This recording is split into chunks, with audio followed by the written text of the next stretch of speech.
আসসালামু রহমতুল্লাহ। Phone fixer থেকে আমি আব্দুল গাফফার।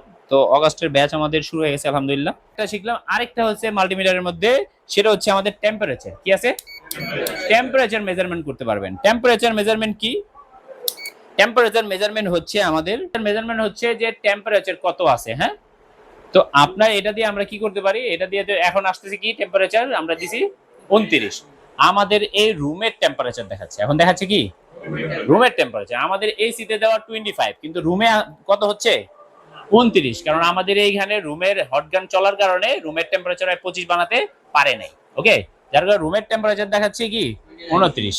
তো হচ্ছে রুমের টেম্পারেচার। এটাতে আসলে আমরা কি কাজ করি? রুমের টেম্পারেচার দেখার জন্য না। কখনো কখনো ঘটনা ঘটে যে আপনার যে হটগান নতুন কিনছেন, আপনি আগের হটগান দিয়ে আপনি 300 হিট দিলে, 320 হিট দিলে একটা চার্জিং পোর্ট খুলে ফেলতে পারতেন, আইসি খুলতে পারতেন। কিন্তু এখন আপনি হটগান নিছেন, এটা 380 দিলেও খুলে না। Something wrong. আপনি তো বুঝতে পারছেন না, একটা দিয়ে দীর্ঘদিন ইউজ করছেন, ওকে, আপনি এখন একটু প্রো লেভেলের একটা কিনছেন, এখন দেখেন যে 380 দিলেও খুলে না। বা এমন হয়েছে যে আগেরটায় আপনার 350 দিলে খুলে যেত আইসি, সিপিইউ, পাওয়ার ইসি, কিন্তু এখন আপনি দেখছেন এটা 300 দিলেই বোর্ড, আপনার যেটা দিয়ে ওইটা দিলে সমস্যা হচ্ছে না, এটা 300 দিয়ে বোর্ড ফুলে গেছে। কত দিয়ে?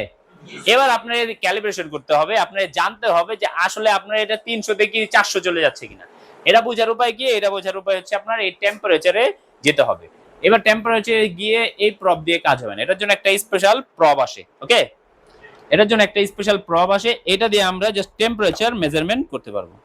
সেই মাল্টিমিটারের সঙ্গেই দেয়, কম দামি মাল্টিমিটারে দেয় না। এই একটা প্রব আসে, এটা প্লাসে, রেডটা প্লাসে লাগাবো এবং ব্ল্যাকটা কমনে লাগাবো। ওকে, এবার আমরা এই জায়গায় এটারে হিট দিব। তো আমাদের কাছে আমরা হট, তো এখানে আমরা দেখব কততে আছে টেম্পারেচার। এটা 300 দিই। হ্যাঁ, কত আছে? 301 বা 300। ওকে, তো এটা কি 300 আছে কিনা এটারে আমরা একটু বুঝে নিই। এখানে ধরলাম, এখানে ধরবো। হ্যাঁ, এখানে ধরে রাখবো। তো এটা আস্তে আস্তে হিট বাড়তেছে। তো এভারেজ কত থাকতেছে? 309। হ্যাঁ, তো এবার 309 চলে আসছে। তো এইটা হচ্ছে আমাদের, এটা দিয়ে আমরা এটা মেজারমেন্ট করলাম যে আসলে হটগান কি আমাদের হিট ঠিক আছে কিনা। এখন কত আসছে?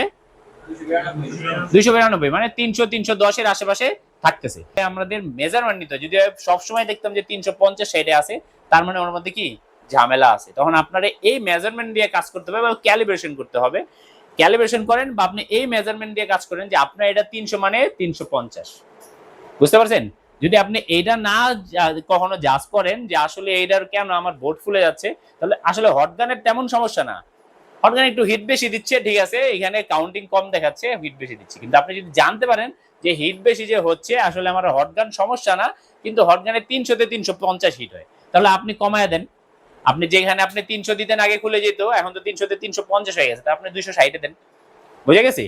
আর এটা ক্যালিব্রেশন করারও অপশন আছে যে আপনার 350 এরটা আবার 300 তে আনা সম্ভব, বা 300টা 350 এ নেওয়া সম্ভব। এই ক্যালিব্রেশন বলি এটাকে আমরা, ক্যালিব্রেশন করাও কি সম্ভব, আপনি চাইলে করতে পারবেন। তবে এইটাই আপনার জানা দরকার। আপনি যখনই একটা হটগান নেন তখন আপনি দেখেন আগেরটার সঙ্গে এটার কম্পেয়ার করেন যে আগেরটা 300 তে কত ছিল, 300ই ছিল কিনা, এখনটাও কি কম না বেশি আছে। তাহলে দেখবেন ইনশাআল্লাহ আপনার কাছে নতুন যে আপনি হটগান কিনেন আর বুঝতে পারেন না যে আগে তো এতদিন ঠিকই ছিল, নতুন কিনলাম হটগান ভালো কিনলাম কিন্তু ঝামেলা, বুঝতেছি না আগের মতন চার্জিং পোর্ট আগের হিটে খুলতে পারতেছি না। তো মূলত কি এই সমস্যা। তো এই টেম্পারেচার আপনি মাল্টিমিটার যদি আপনি থাকে, তাহলে আপনি মাল্টিমিটার আপনি টেম্পারেচার মাপতে পারবেন, বুঝতে পারবেন যে আসলে আপনার এটার মধ্যে কি ঝামেলা চলতেছে। বুঝে গেছে?